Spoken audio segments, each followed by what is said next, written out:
अस्सलाम वालेकुम। आपको पता है कि सूरह आराफ पढ़ रहे हैं हमने तकरीबन माशाल्लाह 178 आयत कंप्लीट की हैं। उसी को आगे से कंटिन्यू करेंगे।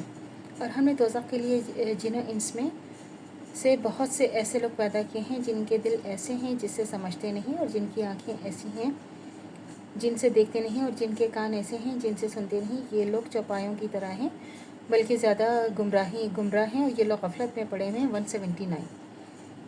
और अच्छे अच्छे नाम अल्लाह ही के लिए हैं, सो तुम अल्लाह को इन्हीं नामों से याद किया करो, और इन लोगों को छोड़ दो जो अल्लाह के नामों में कजरवी करते हैं, सो इन लोगों को उनके किया की सज़ा ज़रूर मिलेगी। 180। और हमारी मखलूक में एक जमात है जो हक़ के मुवाफ़िक़ हिदायत करती है और उसी के मुवाफ़िक़ इंसाफ भी करती है। 181। और जो हमारी आयत को झुटलाते हैं और हम इनको बतदरीज लिए जा रहे हैं, इसी तरह कि उनको खबर भी नहीं। 182। और मैं उनको मोहलत दे रहा हूँ, बिलाशुबा मेरी तदबीर बड़ी मजबूत है। 182।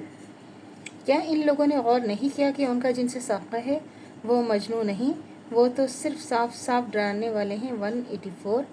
क्या उन्होंने आसमान और ज़मीन के आलम में गौर नहीं किया, और दूसरी चीज़ों में भी, और जो अल्लाह ने पैदा की हैं, और इस बात में मुमकिन है कि उनकी मौत करीब आ गई हो, फिर कुरान के बाद किस बात पर ईमान लाएंगे। 185। जिसको अल्लाह गुमराह कर दे, इसको दूसरा कोई सीधी राह पर नहीं ला सकता, और अल्लाह इनको गुमराही में भटकता हुआ छोड़ देता है। 186। ये आपसे क़यामत के बारे में पूछते हैं कि ये कब आएगी। आप फरमा दीजिए कि इसका इल्म तो मेरे रब को ही है, उसके वक्त पर अल्लाह के सिवा दूसरा कोई ज़ाहिर नहीं करेगा। वो आसमानों और ज़मीनों का एक बहुत बड़ा हादसा होगा, वो तुम पर अचानक आ पड़ेगी, और वो आपसे इस तरह पूछते हैं जैसे कि आप गोया इसकी तहक़ीक़ात कर चुके हैं।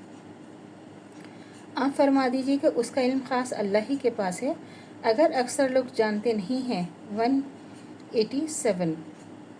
आप फरमा दीजिए कि मैं ख़ुद अपनी ही ज़ात ख़ास के लिए किसी नफ़ा का इख्तियार नहीं रखता और न किसी नुकसान का, मगर इतना ही कि जितना अल्लाह ने चाहा हो। अगर मैं ग़ैब की बात जानता होता तो मैं बहुत सा मुनाफा हासिल कर लेता और मुझे कोई तकलीफ़ भी ना होती। मैं तो सिर्फ डराने वाला, खुशखबरी सुनाने वाला हूँ उन लोगों को जो अल्लाह पर ईमान रखते हैं। 188।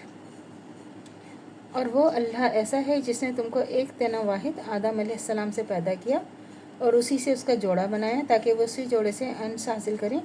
फिर जब मियाँ ने बीवी से क़ुरबत की तो उसको हमल रह गया और हल्का सा, वो इसको लिए हुए फिरती रहीं। फिर जब वो बोझल हो गई तो दोनों ने अल्लाह से दुआ की जो उनका मालिक है कि अगर आपने हमको सही सालिम औलाद दी तो हम शुक्रगुजारी करेंगे। 189। जब अल्लाह ने इन दोनों का सही सालिम औलाद दे दी तो वो अल्लाह की दी हुई चीज़ों में अल्लाह के शरीक करार देने लगे। अल्लाह पाक है उनके शिर्क से। 190। क्या वो ऐसों को शरीक ठहराते हैं जो किसी चीज़ को बना ना सकें, वो ख़ुद ही बनाए जाते हैं। 191। और वो इनको किसी किस्म की मदद भी नहीं दे सकते, वो ख़ुद अपनी भी मदद नहीं कर सकते। 192। अगर तुम इनको हिदायत की तरफ बुलाओ तो तुम्हारी पैरवी ना करें, तुम्हारे लिए दोनों बातें बराबर हैं, ख्वाह तुम उनको बुलाओ या तुम खामोश रहो। 193। तो अल्लाह से दुआ करनी चाहिए जो हमारे ईमान है मज़ीद तो कायम दायम रहे, ख़ात्मा बिलखैर ईमान पर हो। इजाज़त दीजिए। अल्लाह हाफ़िज़। मेरे चैनल को लाइक कीजिए, शेयर कीजिए, सब्सक्राइब कीजिए। शुक्रिया।